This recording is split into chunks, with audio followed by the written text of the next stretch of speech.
तो हेलो मेरे प्यारे दोस्तों, स्वागत है आप सभी का जीनियस स्टडी नंबर 1 में। मेरे प्यारे दोस्तों, अगर आप क्लास 10th में हैं तो आपके लिए ये क्वेश्चन बहुत ज्यादा इंपॉर्टेंट है। इंपॉर्टेंट इसलिए है क्योंकि ये क्वेश्चन आपके मैट्रिक एग्जाम में ऐसा कोई भी साल ना हो जिसमें ये ना पूछा हो। यानी डेली की डेली हर साल ये क्वेश्चन पूछता है तो पूछता है।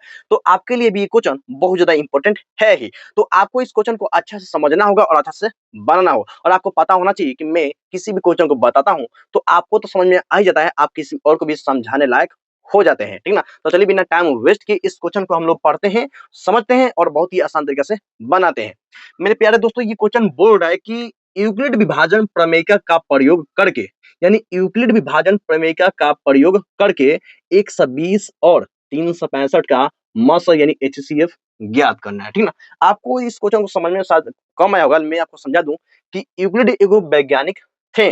उन्होंने दो संख्याओं के बीच HCF ज्ञात करने का एक नियम दिया था। उसी नियम के अनुसार आपको क्या करना है, इन दोनों संख्याओं का मसा निकालना है। तो चलिए बिना टाइम वेस्ट के इस क्वेश्चन को बनाते हैं, ठीक ना। चलिए मैं आपको बता दूं कि ऐसे प्रश्न में आपके मैट्रिक एग्जाम में ऐसे प्रश्न आएगा तो उसमें दुइये को संख्या देगा, ठीक ना। और इन्हीं दोनों संख्याओं के बीच का HCF निकालना है यूक्लिड विभाजन प्रमेय का प्रयोग करके, ठीक ना। तो सबसे पहला स्टेप है कि इन दोनों संख्याओं को मानना है, ठीक ना। तो यहाँ हम लोग लिख देंगे कि माना माना कि, ठीक ना। हाँ, अब किससे क्या मानना है तो मैं आपको बता दूं, जो बड़ा वाला संख्या होगा उसको a बराबर मानना है और जो छोटा वाला होगा उससे b बराबर मानना है, ठीक ना। तो माना कि a बराबर 120 और 365 में सबसे बड़ा कौन है बाबू, तो 365 हो, तो 65 है, ठीक ना। तो इसको a बराबर मानेंगे, ठीक ना। और b बराबर हम 120 को मान लेंगे। क्लियर? हाँ क्लियर। हाँ, किसका प्रयोग करके हमको बनाना है, तो यूक्लिड विभाजन प्रमेय का प्रयोग करके बनाना है। तो यहाँ पर लिख देंगे कि यूक्लिड विभाजन विभाजन प्रमेयिका प्रमेयिका से प्रमेयिका प्रमेयिका से, ठीक ना। मैं जिस तरीके से बनाना हूँ आप भी इसी तरीके से बना लीजिएगा, आपको पूरा फुल मार्क्स मिलेगा। क्लियर? एकदम क्लियर, ठीक ना। हाँ, इनका नियम क्या था, तो इन्होंने एक सूत्र दिया था। सूत्र क्या था, तो a बराबर BQ प्लस R, ठीक ना। तो आपको समझना जरूरी है कि a का मतलब क्या होता है, b का मतलब क्या होता है, q का मतलब क्या होता है, r का मतलब क्या होता है, ठीक ना। तो मैं यहाँ पर लिख दे रहा हूँ कि a का मतलब होता है भाज्य, a का मतलब होता है भाज्य, b का मतलब होता है भाजक, b का मतलब होता है भाजक, और जो q है उसमें q का मतलब होता है भागफल, q का मतलब होता है भागफल, और जो r होता है, r का मतलब होता है शेषफल, r का मतलब होता है शेषफल। एकदम क्लियर? हाँ एकदम क्लियर। हाँ, इसके बाद से क्या करना है, तो देखिए जो छोटा वाला संख्या होगा ना, तो आपको 12 वाला संख्या से भाग कर देना है, 12 वाला संख्या में भाग कर देना है, ठीक ना। तो आपको देखिए जहां बनाइएगा ना वहां पे भाग मत करिएगा, ठीक ना, कहीं रफ में बना लीजिएगा। क्लियर? तो आपको क्या करना है कि छोटा वाला संख्या से 12 वाला संख्या में भाग कर लेना है, किसी कॉपी में, मतलब कि किसी उसी को भी बनाना है, रफ में बनाना है, ठीक ना। लेकिन जहां ये बनाना ना वहां पे नहीं बनाना है। क्लियर? एकदम क्लियर। तो मान के चलिए ये कॉपी है, मैं इसको साइड में बनाता हूँ, ठीक ना। तो आपको इस तरह नहीं बनाना है, आपको किसी और पेज में बनाना है। क्लियर? रफ में। क्लियर? तो 120 यानी छोटा वाला संख्या से 12 वाला संख्या में भाग करना है, ठीक है। तो 120 से आपको 365 में भाग करना है, ठीक ना, भाग करना है। और भाग करने की विधि तो आपको पता होना चाहिए कि इसमें किससे कौन सी संख्या से गुना करें, यानी 120 में कौन सी संख्या से गुना करें कि 365 आ जाए या फिर 365 से कम आ जाए। तो देखिए अगर आप 120 में, देखिए 120 से तो 12% ठीक है, तो 12 3 6 360, ठीक ना। तब 120 में अगर आप 3 से गुना करिएगा, देखिए अगर आपको गुना डायरेक्ट नहीं कर सकते हैं तो आप एक एक करके करिएगा ना, तो आप आराम से कर सकते हैं। क्लियर? तो शुरुआत में अगर सीख रहे हैं तो आप एक एक कर करिएगा कि एक बार 1 से गुना करके देखिएगा, एक बार 2 से गुना करके देखिएगा, एक बार 3 से गुना करके, ऐसे करके देखिएगा तो आपको इसके आसपास आ जाएगा, ठीक ना। तो 120 में अगर आप 3 से गुना कर रहे हैं तो देखिए क्या आ रहा है, 3 में अगर 0 से गुना तो 0 हो जाएगा, 3 में अगर 2 से 3 दूनी 6 हो जाएगा, 3 में 1 है तो 3 एकम 3 हो जाएगा। क्लियर?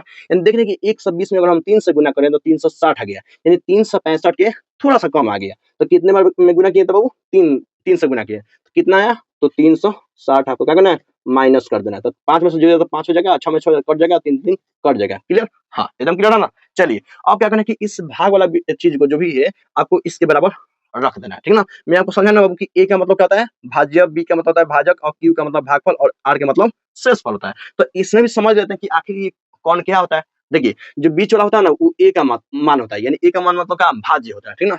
और जिससे भाग दिया जाता है ना वो b का मान होता है। क्लियर? आज जिससे गुना किया जाता है, जो भी यहाँ पे आता है उसको बोलता है वो क्यू का मान होता है, यानी भागफल का मान होता है। आज जो बच गया वो शेषफल यानी आर का मान है। इतना आपको समझ में आ गया? एकदम क्लियर। हाँ, तो चलिए इसे उतार देते हैं, इसके बराबर डाल देते हैं ना। तो ए का मान कौन है बाबू, तो 365 हो गया। बी का मान कौन है बाबू, तो 120 हो गया। अब गुना है क्यू से, तो क्यू के मान कौन है बाबू, तो 3 है, प्लस है तो प्लस। आर के मान कौन है बाबू, तो 5 हो गया। एकदम क्लियर हो गया ना। हाँ, आपको एक चीज आपको ध्यान में रखना है कि यहाँ पर शेषफल नहीं बचना चाहिए, यहाँ पर शेषफल नहीं बचना चाहिए। तो आप देख रहे हैं कि यहाँ पर शेषफल बच गया, शेषफल बच गया, तो आप उतार दिए, एकदम क्लियर, ठीक है ना। लेकिन हमको ध्यान में रखना है कि शेषफल यहाँ पे नहीं बचना है, नहीं बचने देना है। अगर बच गया है तो आप क्या करिएगा, फिर से घेरिएगा, ठीक है ना। आज जो यहाँ पर भाजक के मान है उसको भाजक भाज्य बना दीजिएगा, जो भाजक का मान होगा ऊपर उसको भाज्य बनाना है, ठीक है ना। 120 यहाँ बता दिया, क्लियर।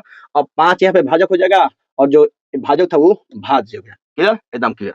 अब फिर से क्या करना है कि 5 में कितना से गुना करिएगा कि 120 आ जाए, ठीक है ना। देखिए, क्या अगर मैं आपसे पूछूं क्या 5 से 120 कट सकता है कि नहीं कट सकता है, तो आप बोलिएगा, बोलिए तो जरा। बिल्कुल कटेगा। क्यों कटेगा, क्योंकि 120 के लास्ट में 0 है। तो मैं आपको बता दूं, अगर आपको पता ना हो तो, तब 5 से वे सभी संख्याएं कट जाएंगी जिनके लास्ट में 0 हो या फिर 5 हो। 0 5 में से कोई भी एक संख्या होगा ना जिसके लास्ट में, वो 5 से पूरा का पूरा कट जाएगा। देखिए कैसे, 120 से क्या करना है, काटाना है, ठीक ना। 5 से 5 का 5 हो गया, तो 5 बार में 12 तो नहीं है, लेकिन उससे पहले 10 है, कितने बार बाबू, 2 बार में है। अब इसमें 2 बच गया है तो 0 का 2 लगेगा तब 20 हो जाएगा। तो 5 बार में 20 कितने बार बाबू, तो 4 बार में है, यानी 5 हो गया 20।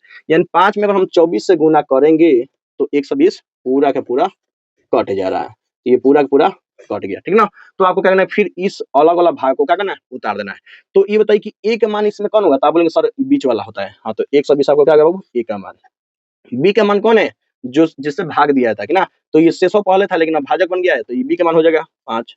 अब इसमें क्यू का मान कौन है, तो 24 हो जाएगा। इसको अच्छा से बनाए तो 24 हो जाएगा। अब प्लस है तो प्लस, शेषफल कौन है, तो यहाँ कुछ नहीं बचा, तो यहाँ क्या होगा बाबू, 0। एकदम क्लियर, हमारा आंसर खत्म आ गया।